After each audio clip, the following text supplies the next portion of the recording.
Good morning. For Daily Spark with Dr. Angela. I am your host, Dr. Angela Buckchester. You know what I like to do on my show. I want to enlighten you. I want to inspire you. I want to empower you to become your best self. Now, Scripture reminds us that the tongue is a small thing that makes grand speeches, but a tiny spark can set a great forest on fire.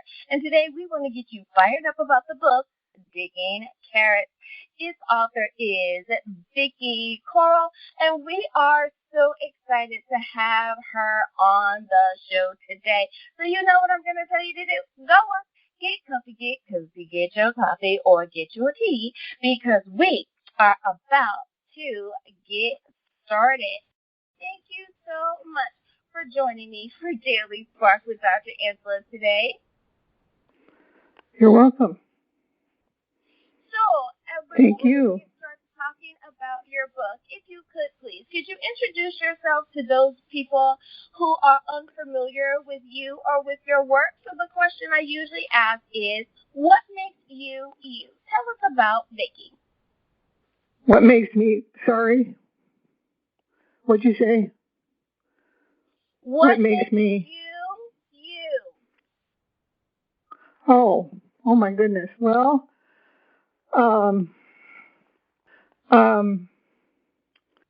my age makes me me. My experiences make me me. I've had lots of family and emotional discord in my life, and that makes me me. And my Catholic faith makes me me. My family makes me me, and my love of my granddaughters makes me me. Absolutely. I love it. Now, is being an author something that you've always wanted to do? No, not really. I didn't think about that until I was probably 35 or so. I mean, I used to write poems when I was, a teenager, but lots of teenagers write poems. And it was after I went to university that I started writing more consistently and disciplining myself to write. So no, I didn't really think about being an author at all. I did take I graduated in English, so I liked literature and poetry, and even in high school I did, but I didn't think about being an author for a long time, and I still have questions about it because I don't know if I'm good enough, to be recognized as an author. But other times I think I'm great, so it changes. Absolutely. I can understand that. Now, the title of your book, Digging Carrots. I like that title. It's very fun. How did you come up with such a title? Well, I do dig carrots in the wintertime, as explained in the little essay that's in the book. And it's something that I never thought I would do. I grew up in Seattle, and I was a city girl. And it was just kind of a symbol of manual working, and the experience of taking the kids to the garden and digging the carrots in the winter with the snow and the dirt and the blue sky and the orange carrots. It was just a beautiful thing, but it was real simple and real humble, and it connected. It was a connection kind of thing between earth and sky and me and the kids, and it just seemed to encapsulate everything. I can definitely understand that. I know as a little girl, I was able to assist my mother with a garden. My grandmother had a garden. My mother had a garden. I have a garden. And there's just something about spending that time in nature when everything else is going on in the world, that it does kind of bring you a sense of peace, a sense of calm. It helps kind of keep you balanced. And it just reminds you of the beauty, almost of creation, of what God has given to us, that you are able to grow this food, that you're able to feed your family. I know that my kids thought that it was just amazing. It's like, what? My mother has a garden and it actually gives us real food? It was like amazing. But it was such a beautiful place, like you say, too.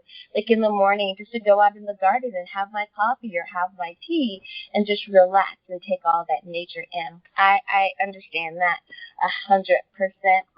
Now, when you were writing, did you have a particular person in mind that would pick up your book? Were you writing it for women, for young people, for people that had families?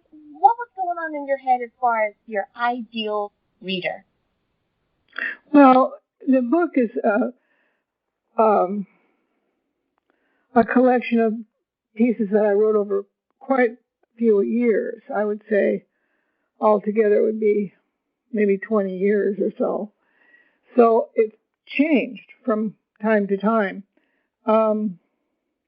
I would say now, the audience I would like to connect with is people who have doubts about their faith, who are struggling with that, who need some examples of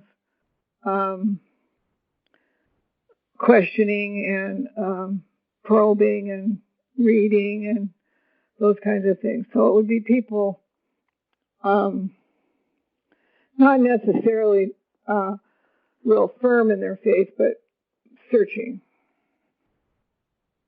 And I think it's really important that people do take the time to write books for folks that are searching. Not everyone is so established. Not everyone is so sure.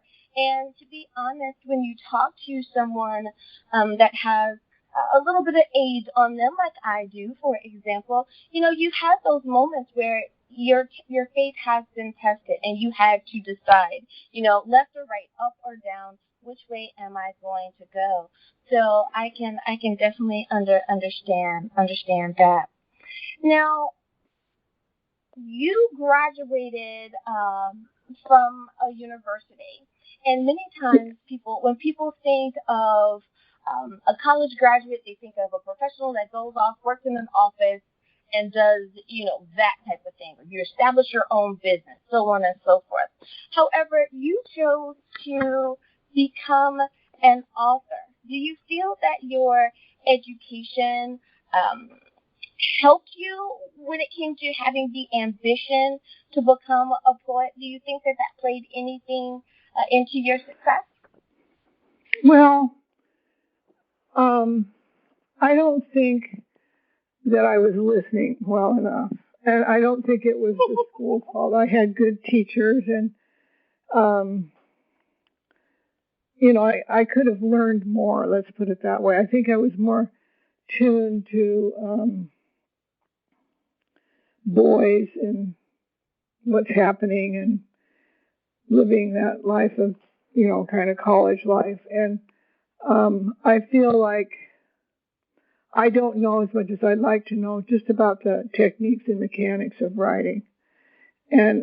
But I'm not going to go back to school now, or I'm not going to do that. So I just feel like, I'm glad I had an education, and I'm glad, and I learned a lot, but I didn't learn enough. Let's put it that way. And that was my own doing.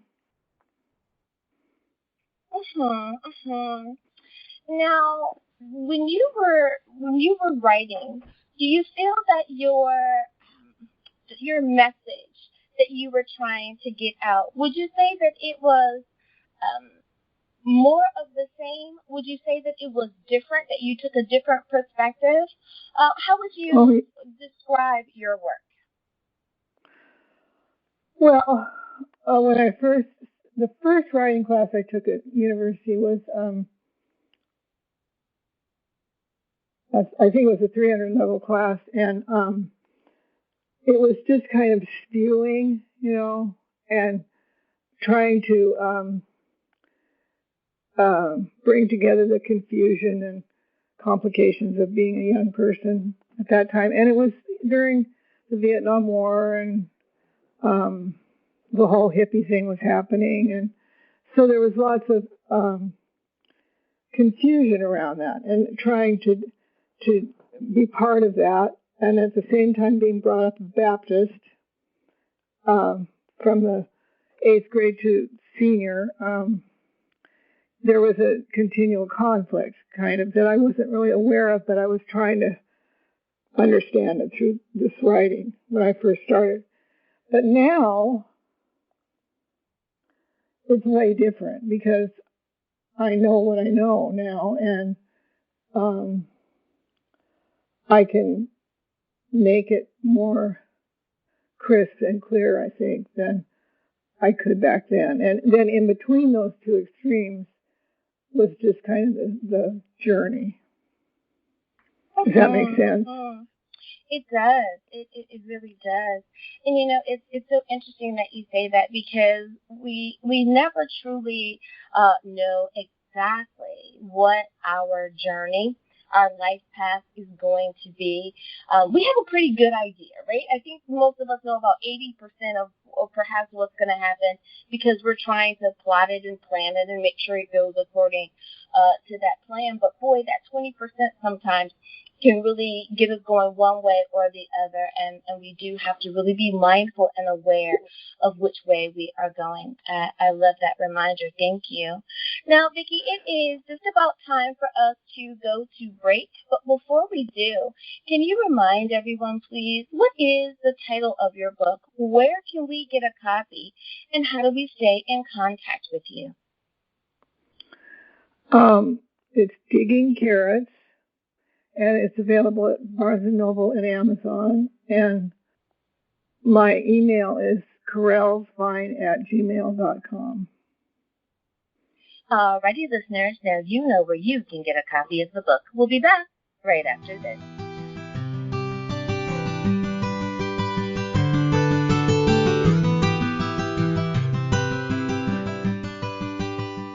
And we are back. Thank you so much for joining me for Daily Spark with Dr. Angela. I am your host, Dr. Angela Butchester. You know what I like to do on the show? I want to enlighten, inspire, and empower you. And I think that is the goal of my guest as well. Now, Vicki, one of the things that you mentioned is that you thought that things were different, that you were able to express things the way that you were able to express things, and that made everyone has their own unique experience through life. So even though we may be talking about the same subject, things can be expressed differently, and I love that. Can you tell us some of the experience that really shaped your views and had you feel a profound effect on how you chose to write and share in your book?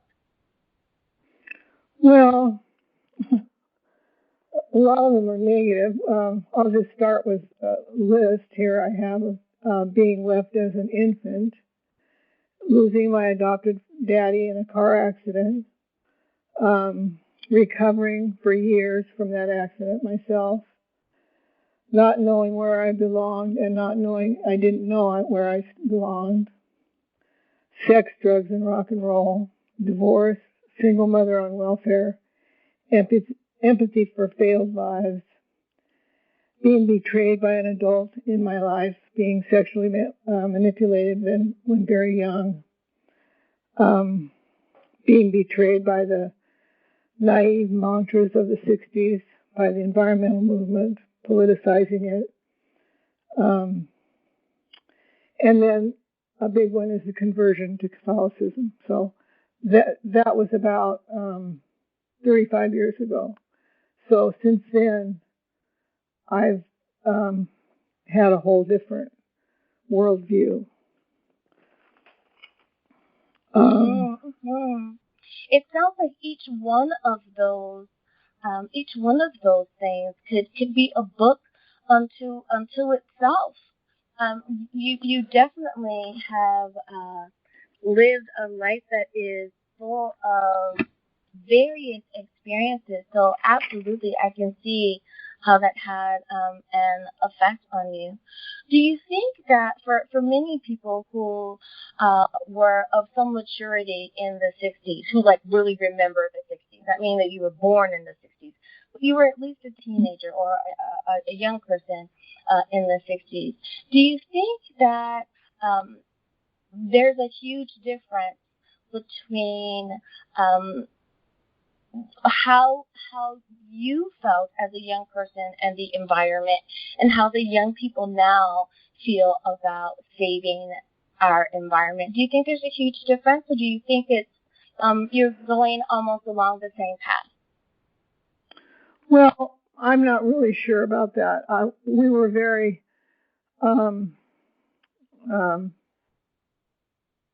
committed to the environmental movement.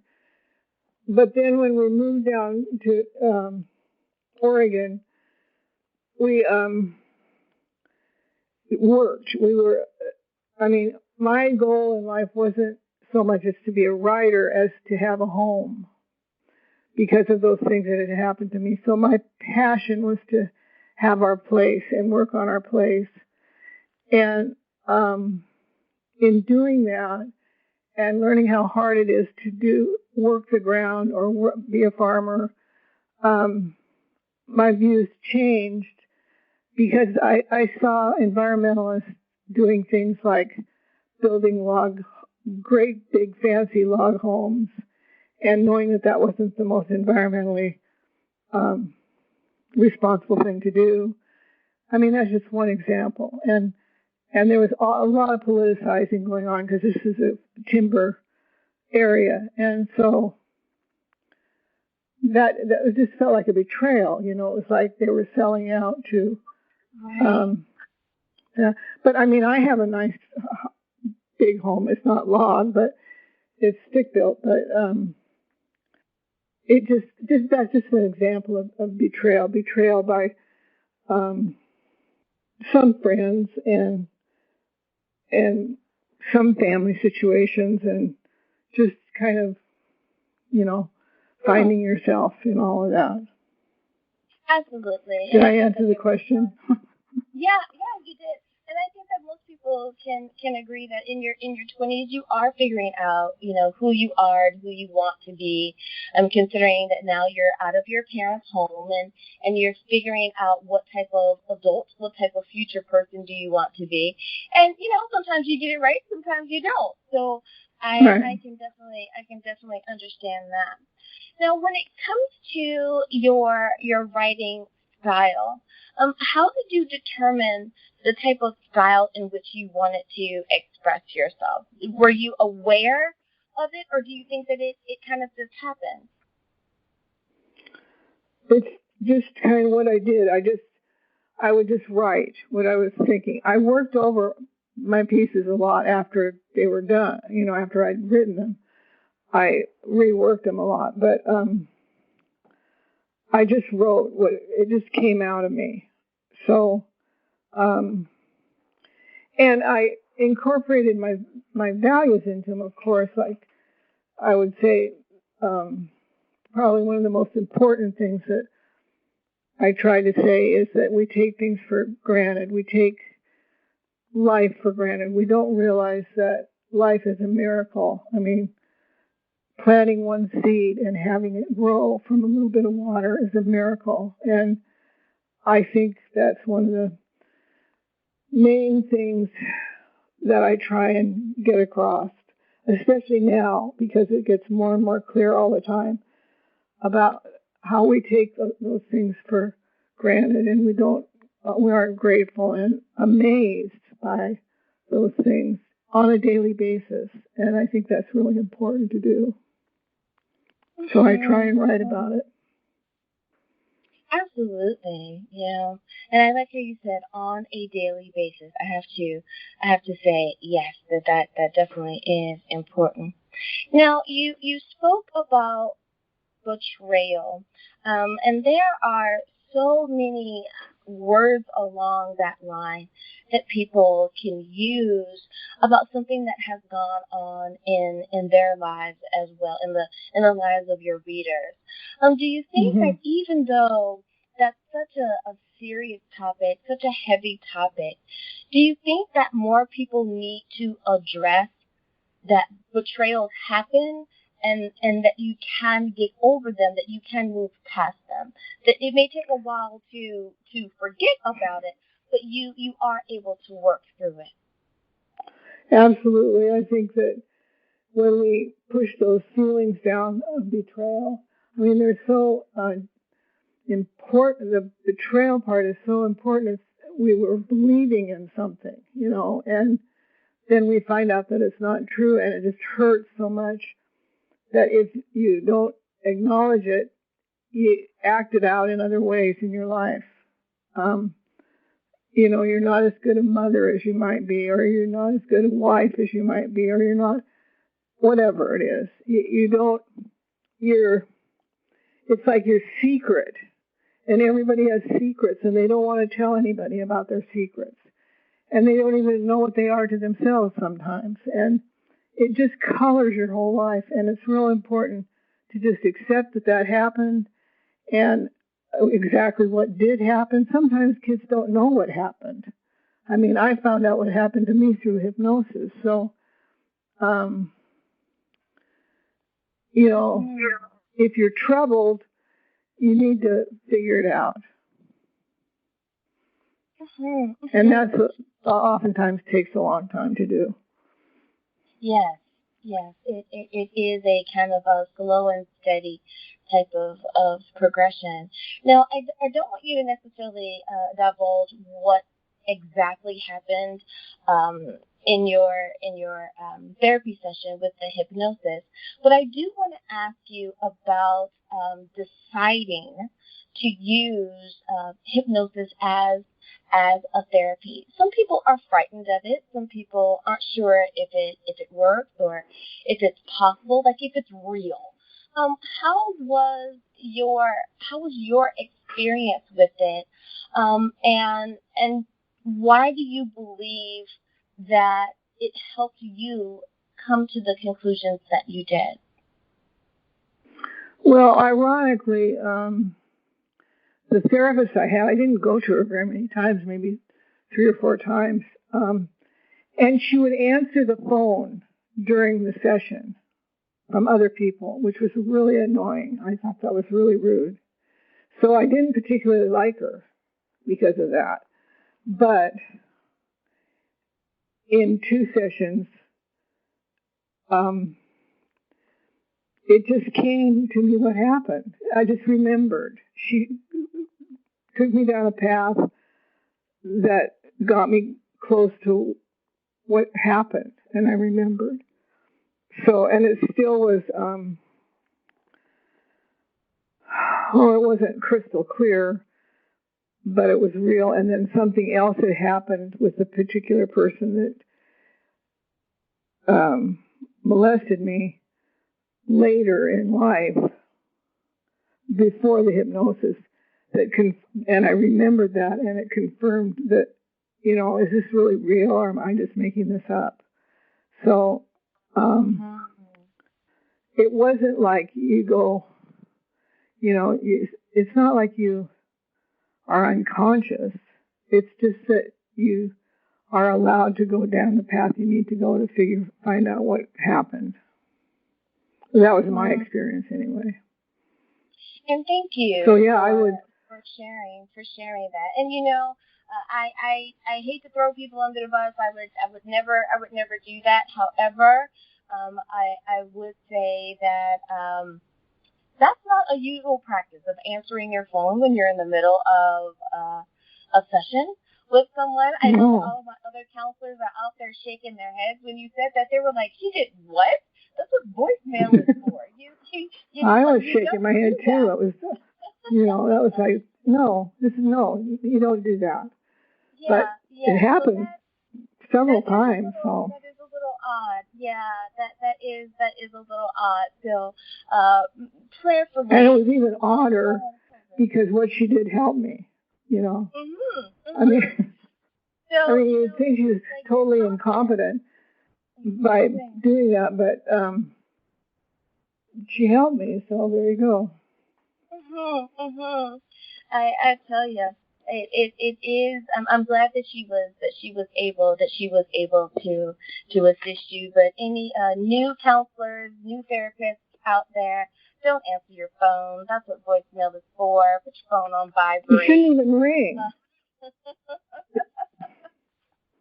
Yeah, don't do that in the middle of a session. We are supposed to give each one of our clients, our patients, our guests, our customers, whatever you want to call the people that you are assisting, we should give them our undivided attention. So thank you for sharing that. Now, for so many of the authors that I talk to, writing future works is something that they definitely want to do. They want to write more. They may not know what they want to write on, but they know that they want to produce more books. So, Vicki, that's the question that I have for you. Do you want to continue down the author path? Do you think that there are more books in your future? Well, having this invitation from you has kind of changed my view. It's like, oh, well, it's given me some impetus to think about it more. I'm really busy a lot with what I do around my home, and also I have Parkinson's, so I don't have as much energy as I used to. But I mean, I don't need the energy to write and physical energy. I just need mental energy, so I can do it. But in going through my writings, I brought them out and started looking at them, and I came across a essay actually that I wrote on intelligent design, and I was just completely amazed at it. I thought it was really good, and so that made me feel good, and I would like to publish that. And so, yeah, there's lots of things I'd like to do now. I feel more energized about it. I love it. That's right. Go on and share all that you can share until there's nothing left to give. I love that, because again, you never know how you're going to inspire someone with your words, and you never know where. Right. I've heard the stories of authors that say, I live in, I don't know, Michigan, or I live in, Nevada, and someone in Poland wrote me a note and said, your book helped change my life. So it's like you never know how you can keep someone inspired. So I love it. Well, Vicki, thank you so much for spending time with me here today. But before I let you go, one last time, please, could you please remind everyone, what is the title of your book? Where can we get a copy? And how do we stay in contact with you? Okay, it's available at Barnes & Noble and Amazon. And my email is Correll, with an S, VINE, @gmail.com. CORRELLS. Thank you again, Vicki, for spending time with me on Daily Spark with Dr. Angela today. Oh, you're welcome. Thank you for asking. And listeners, thank you as well for spending time with me here today. We hope that we have enlightened, inspired, and empowered you. Until next time, everyone, remember, you are blessed in the Lord. Have a great day, everyone.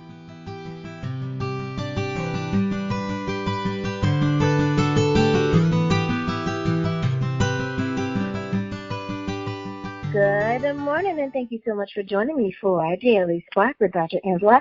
I am your host, Dr. Angela Butchester. You know what I like to do on my show. I want to enlighten you. I want to inspire you. I want to empower you to become your best self.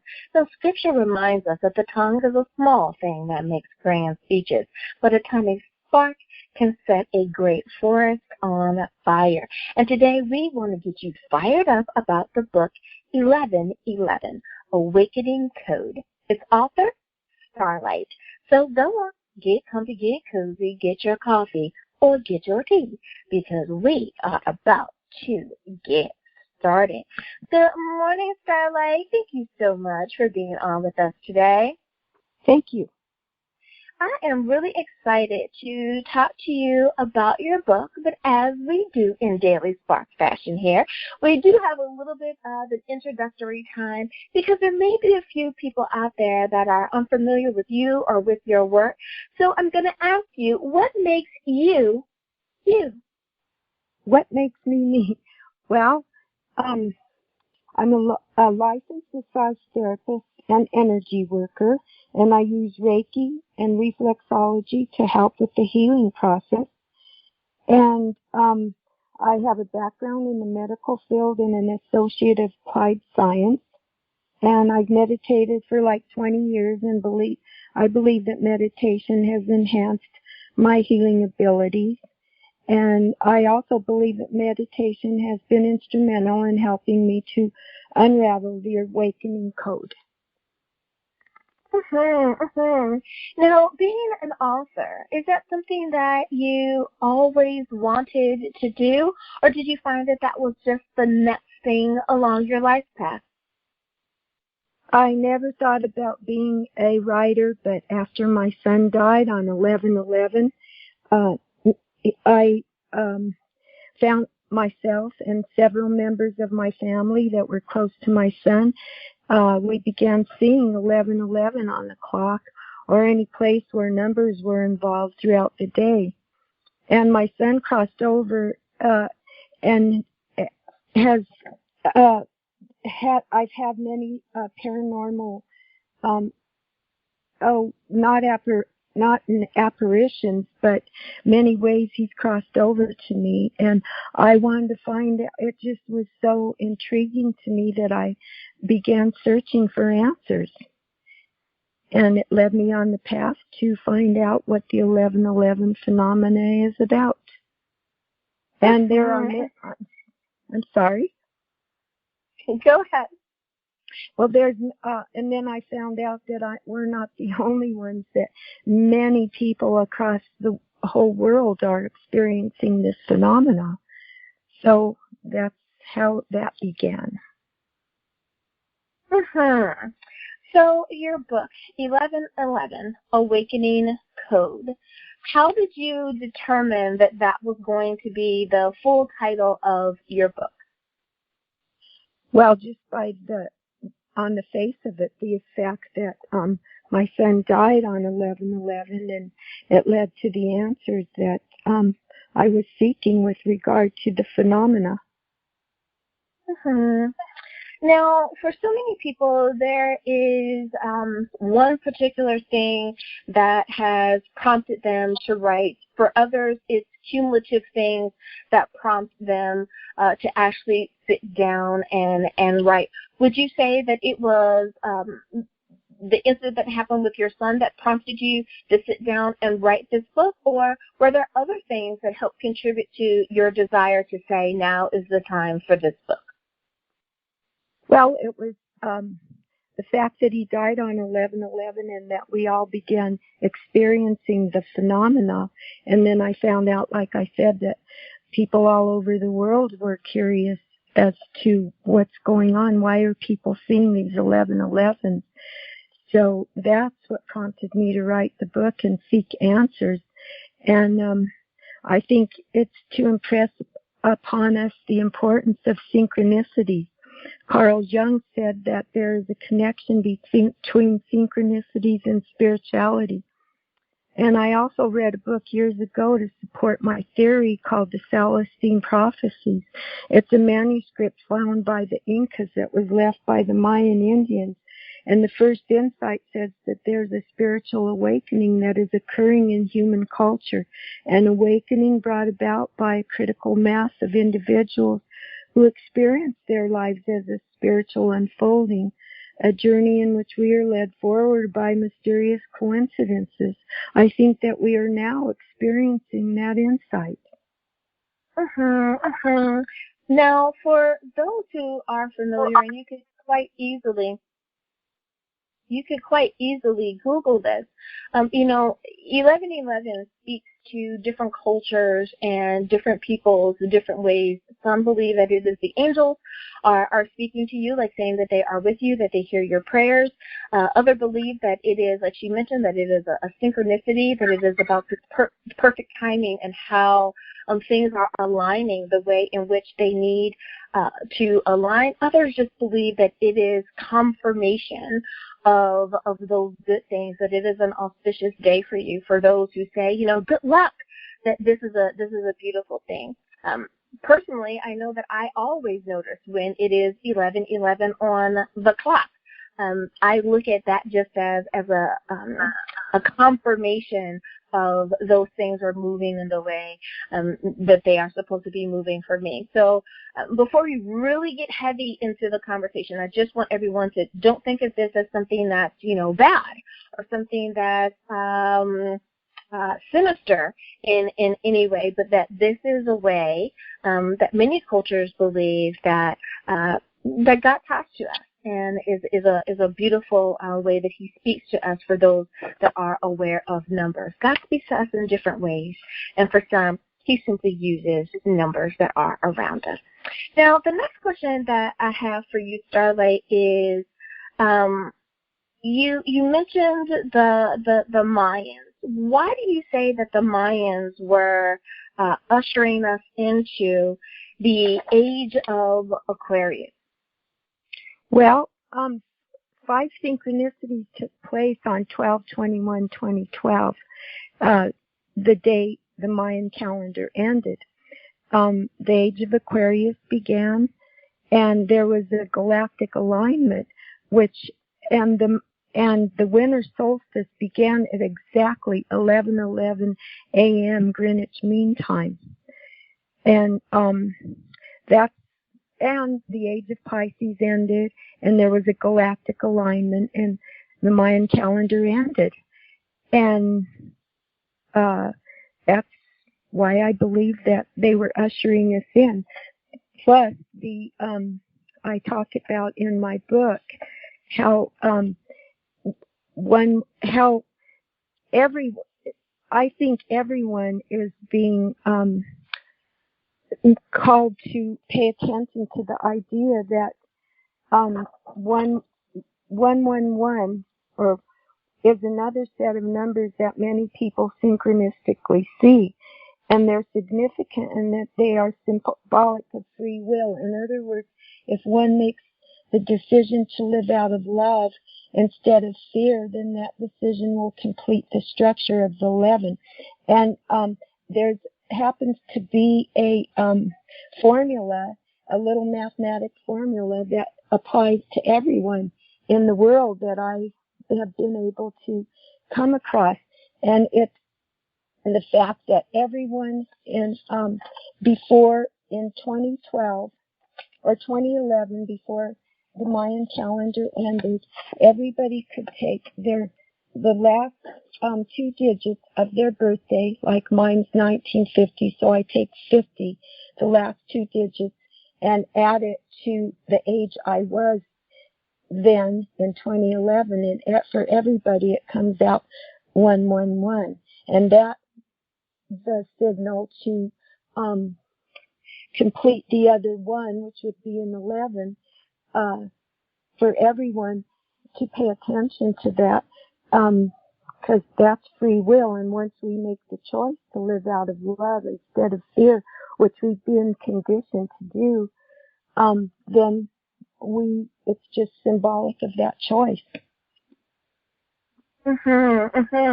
And is this what you refer to as the mathematical clue that applies to us in a personal way? Yes. Now, I'd like to say that Einstein said that the language God wrote the universe in was math. So I think it's important, and also that math and sacred geometry are fundamental to the creation of the universe.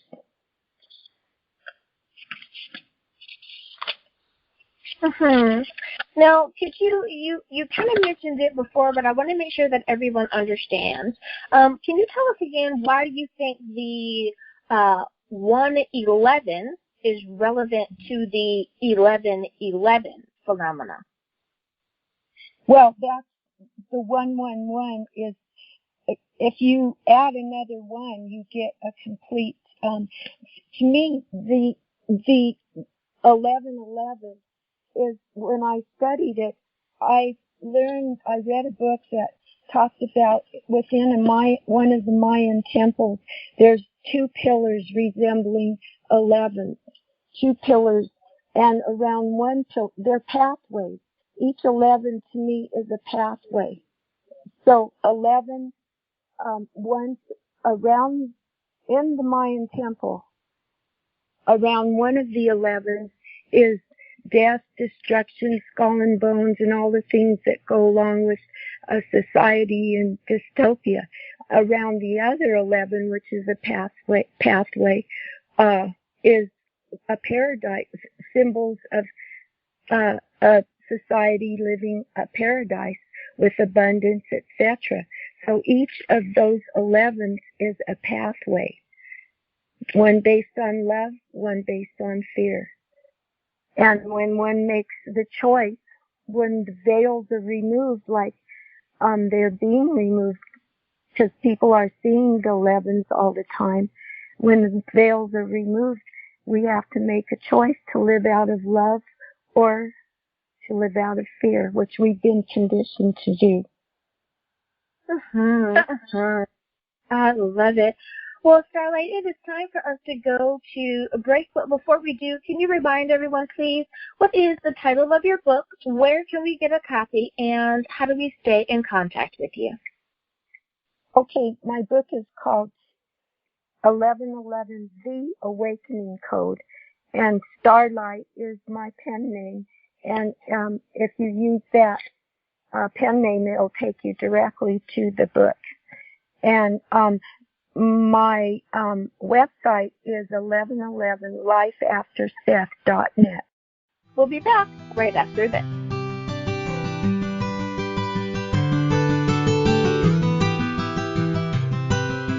And we are back. Thank you so much for joining me for Daily Spark with Dr. Angela. I am your host, Dr. Angela Butchester. My guest today is author Starlight, and we are talking about her book, 1111, The Awakening Code. Now, if you are one of those people who seem to make note of the time of day, or you notice certain times throughout the day, then welcome to the group, because many of us do that. And 1111 is a very beautiful way. Most peoples, most cultures believe that the universe, that God is speaking to us. And our guest today, Starlight, is talking about this very subject.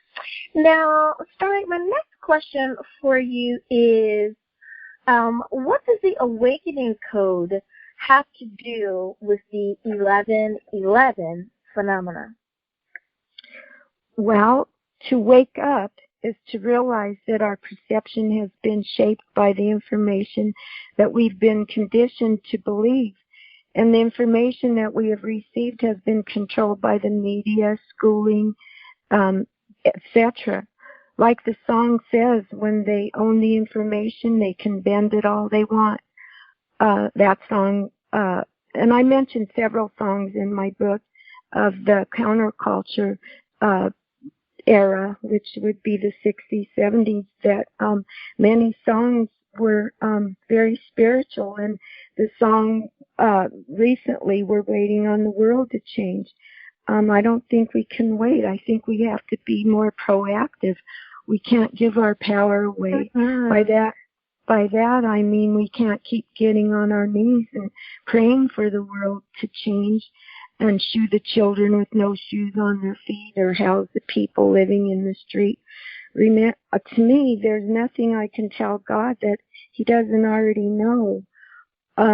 So I believe that praying should be more on, more like focusing with intention on what we want to occur, like a paradise, or think of happy thoughts. But I think on the collective level that the 11s also mean one, because there's several ones or 4 ones, mean oneness, that we are all one on some level, and that we need to use this idea of oneness to create a better world. That's what I think. No, and absolutely. And our thoughts create our reality, and our collective thoughts create our collective reality. So I think that we need to understand that and not give our power away. Now, the next question that I have for you deals with the Denver International Airport. Now, listeners, if you are unfamiliar with this, and especially if you're listening to this on radio, you're going to have to kind of Google this after the fact. But if you're doing this and you're listening to this once this has reached the streaming platform, I want you to pause right now, and I want you to Google artwork at Denver International Airport. This is something that is not something she's making up. Sinister artwork at the Denver International Airport is something that people have been long talking about.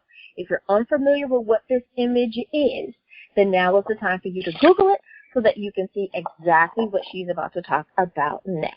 So here we go. My next question for you, Starlight, is regarding that very thing, the artwork at the Denver International Airport.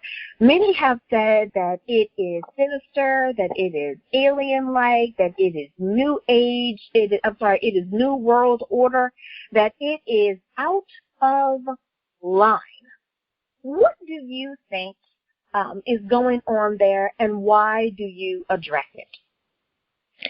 I think that, first of all, I took pictures which are in my book, and the airport was built on a Native American spiritual burial site. And from aerial photography, you can see the runways are in a swastika.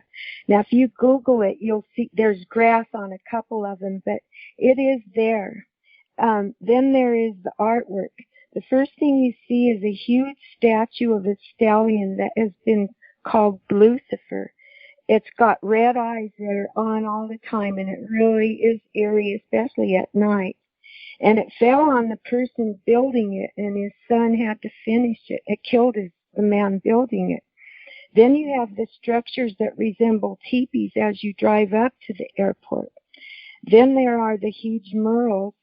Most notably is the 3 women in coffins, symbolic to me of keeping feminine energy down, which has been done throughout history. Even more telling is the mural with a Nazi-looking figure with a sword swiping down the dove of peace.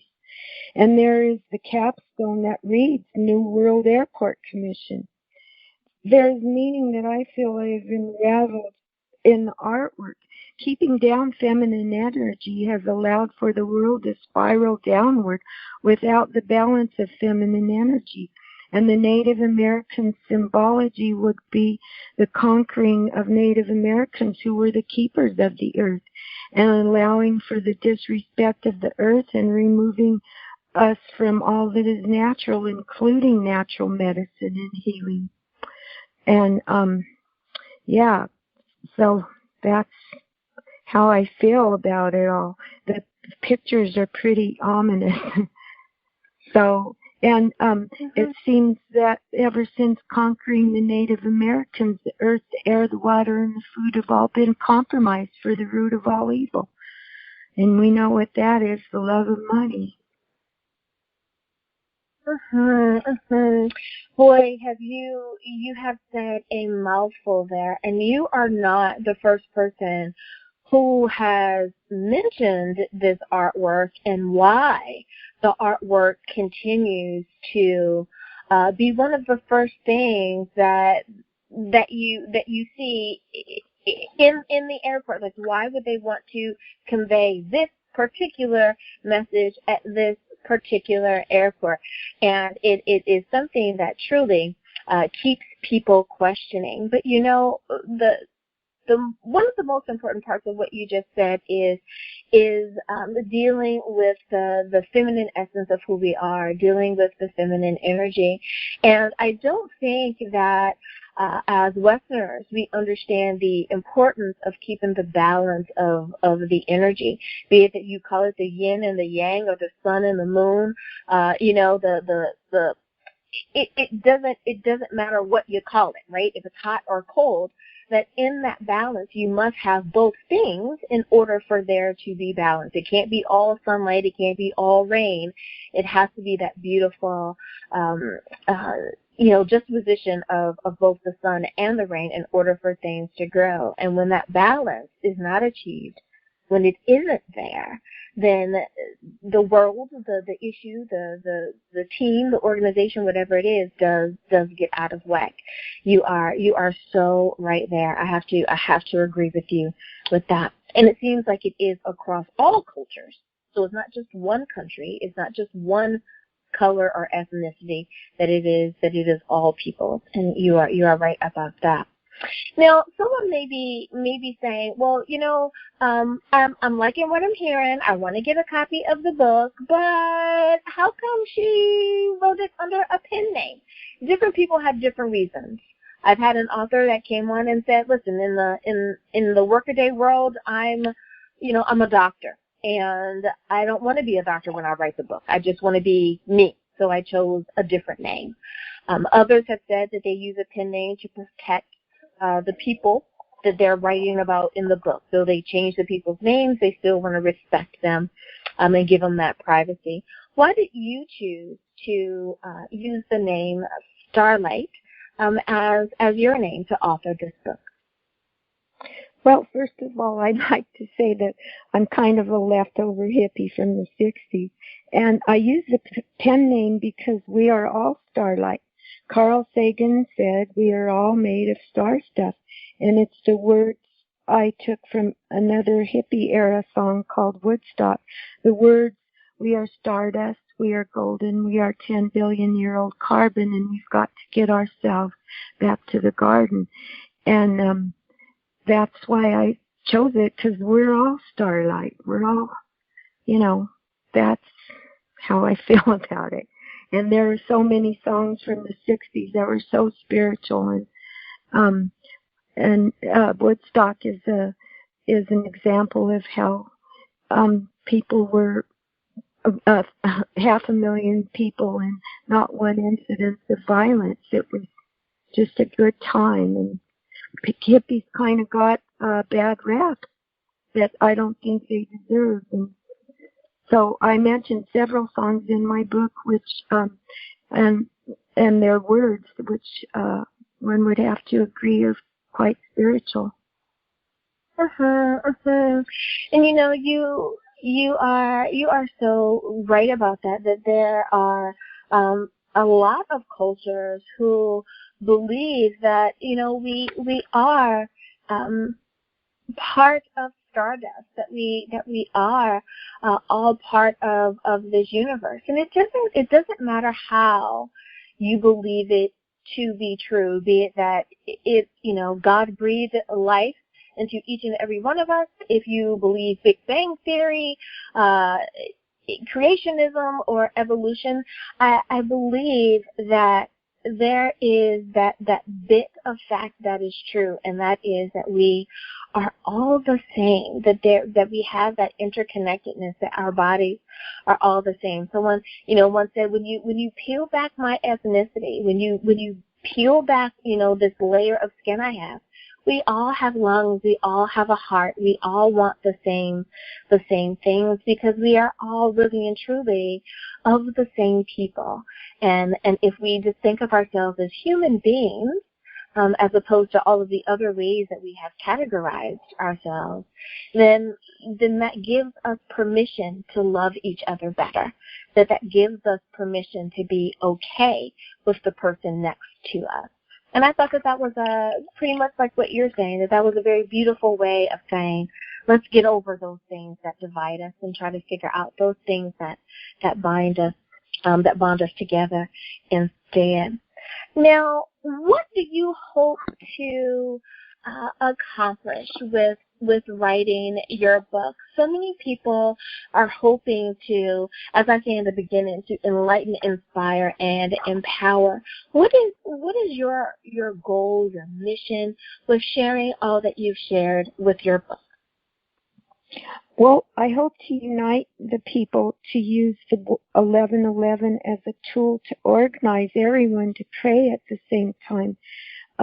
Gandhi and Einstein both said if 2% of the population, the world's population, focused on peace and love with intention, focused with intention on that idea, that we could change the world. And in other words, 11:11 happens twice a day, a.m. and p.m. If everyone was to set their clock and pray at the same time for 1 minute, there's the one again, we could change the world to a more peaceful one, much like paradise. If we are all on the same page at the same time, we can do this, I believe. Well, so did Einstein and Gandhi, so... I think that's a beautiful, beautiful thing. Now, my last question for you for the day is, I know that meditation is one of the things that you have found to be helpful since this is Faith Talk Radio.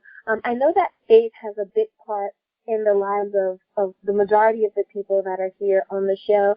How does meditating, how does being one in your faith, how does all of that work hand in hand for you to make you the person that you are today? Well, I think that, I believe the Bible says the temple of God dwells within, and within all of us. So I go within to that point of consciousness where God individualizes in me as he does in everyone, because I think we're all a piece of God, that God dwells within all of us. So that's why meditation is important, to get to your higher self so that we can, like you say, be all that we can be as human beings. I absolutely love it. And Scripture does tell us to meditate on these things. And those are the things that are of good report. I love it. I love it. I have to agree with you. I think that in the words of Dr. Maya Angelou, that we are more alike, my friends, than we are unalike. And I think that we need to be reminded of it. Starlight, I have enjoyed my time with you today. And thank you so much for coming on and reminding everyone that we need to be our best selves, and there's nothing wrong with getting in touch with your inner hippie and being out there, because let me tell you, we have more things in common, I think, than people realize. Let's love on this earth of ours. Let's be kind and understanding and patient with one another, and let's just strive to be our best selves. I love it. Thank you again, Starlight, for being on. But before I let you go, can you remind everyone of the title of your book, where we can get a copy, and how do we stay in contact with you? Okay, it's called 1111, The Awakening Code, Starlight. Thank you again for being on the show. Thank you. And listeners, thank you for tuning in and spending time with us here today. We hope that we have enlightened, inspired, and empowered you. As always, may the Lord continue to shine his face upon you. May you receive his grace and his mercy in all that you do. Until next time, everyone, remember, you are blessed in the Lord. Have a great day, everyone.